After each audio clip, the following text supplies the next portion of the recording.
From News 13, the latest breaking news, county by county coverage, plus weather on the ones. This is your midday news weather now. I ordered a targeted military strike on the airfield in Syria from where the chemical attack was launched. Questions raised about U.S. involvement in overseas conflicts after last night's airstrikes in Syria. We're going in depth on the legality of President Trump's decision. The missile strike on Syria last night has placed the United States in the middle of another conflict. Here to go in depth on the president's actions is Professor Jeremy Levitt, an expert on international relations from the Florida A&M College of Law. First, Professor, thanks so much for joining us. Were you at all surprised by the actions of President Trump last night? I wasn't surprised at all, because what the president is consistent about is following up on his determinations. He made it very clear in his press announcement to the world that he was going to take measures in Syria, and he was moved emotionally by what he saw. As a businessman, I figured that he would be decisive, and he was. Is it at all a major change in course for the president? Who's criticized both Presidents Obama and Bush for administrations for intervening in Middle East crises? It's an enormous change, because on the campaign trail you can say whatever you want, but when you're sitting in secure briefings with the National Security Council and you see the carnage in the world up close and personal, he was moved, and he had the courage to change his position on the Assad regime because of this romance that he's had with Russia. It certainly was not an easy decision. And speaking of Russia, how do you see Russia and the Assad regime reacting to this attack? I think we have three parties. We have the Assad regime, we have the Russians, and we have the Iranians, who are all active in the conflict and really taking a position counter to the United States. I think that they're going to be extremely disappointed, and it will damage relations with Russia, but perhaps we needed to damage our relations with Russia to move forward from the current political climate that the president is ensnared in. We saw these horrible images earlier this week, children are part of this chemical attack.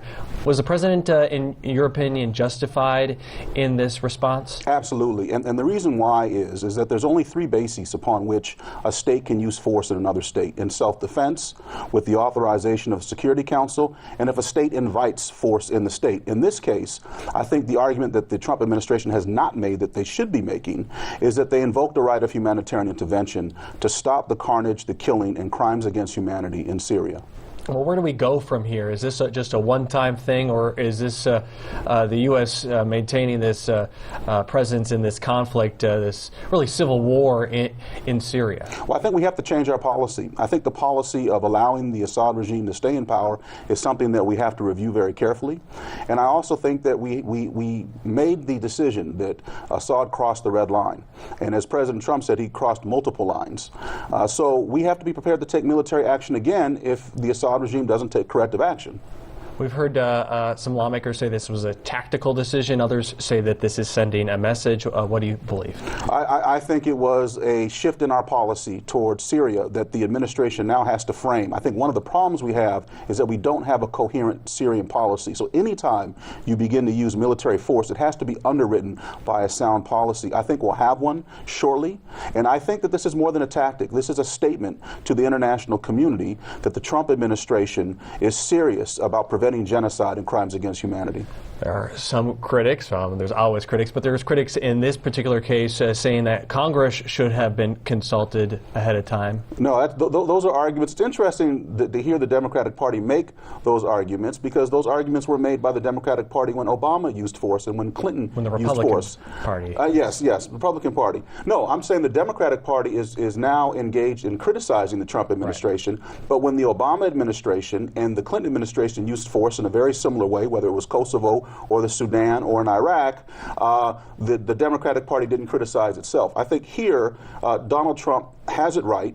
He doesn't need authorization from Congress. He did not declare war. This is a use of force, and he is the commander-in-chief, and he has the authority to make limited uses of force following the principles of proportionality and necessity, and that's what he did.